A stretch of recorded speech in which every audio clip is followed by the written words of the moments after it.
एक और क्वेश्चन पे चर्चा करते हैं। क्वेश्चन है कि एक वायर है जिसका रेजिस्टेंस कितना है 10 ओम, और इसको खींच करके इसकी लेंथ को क्या कर दिया गया, डबल कर दिया गया। तो बताइए नया रेजिस्टेंस क्या होगा। ऐसे क्वेश्चन बड़े कंफ्यूज करते हैं। मैंने आपको बताया था कि रेजिस्टेंस 4 फैक्टर पर डिपेंड करता है, टेम्परेचर, मटेरियल का नेचर, लेंथ ऑफ कंडक्टर और एरिया ऑफ क्रॉस सेक्शन।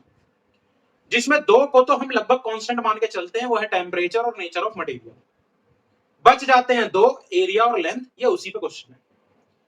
भाई आप खुद सोचो, कॉमन सेंस का क्वेश्चन है कि जब आप किसी वायर को स्ट्रेच कर रहे हो, एल लेंथ का वायर है, हम मान लेते हैं कि उस वायर की लेंथ कितनी है एल, और उसका area of cross section,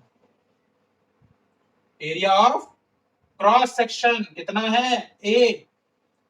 material की रजिस्टिविटी कितनी है रो, तो आर बराबर क्या होता है रो एल बाय ए। इसी की वैल्यू 10 ओम दी गई है, बोलो हाँ बोलना पड़ेगा।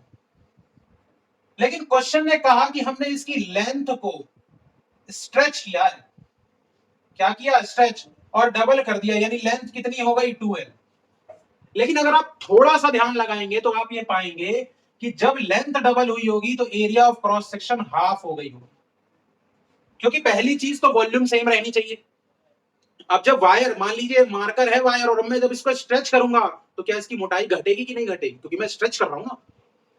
समझ में आ रहा है कि नहीं आ रहा है। तो जैसे ही स्ट्रेच किया, लंबाई 2l हो गई एल से, area of cross section A से क्या हो गया a/2, रजिस्टिविटी क्या रहा आर, तो नया रेजिस्टेंस क्या हो जाएगा रो एल, एल की जगह 2l बाय a/2। ये 2 कहां जाएगा, तो ये हो जाएगा रो 4l बाय a।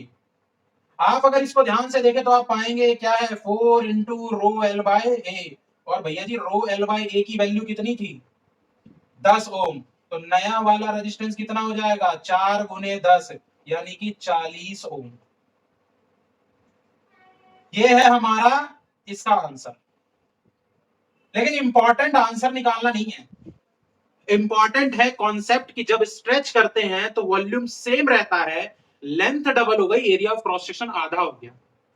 और दूसरी चीज कि अगर ये क्वेश्चन एमसीक्यू में आता तो बिना सॉल्व किए हमें ये पता करना होगा, या ये पता होना चाहिए कि अगर लेंथ क्या हो गई डबल और एरिया ऑफ क्रॉस सेक्शन क्या हो गया हाफ, तो जो रेजिस्टेंस है, रेजिस्टेंस कितना हो जाता है 4 गुना हो जाएगा। कितना गुना हो जाएगा 4 गुना। तो जितना जैसे 10 ओम था तो 40 हो गया, 5 होता तो 20 हो गया। समझ में आ रहा है कि नहीं आ रहा है। तो चुटकियों में आंसर निकले।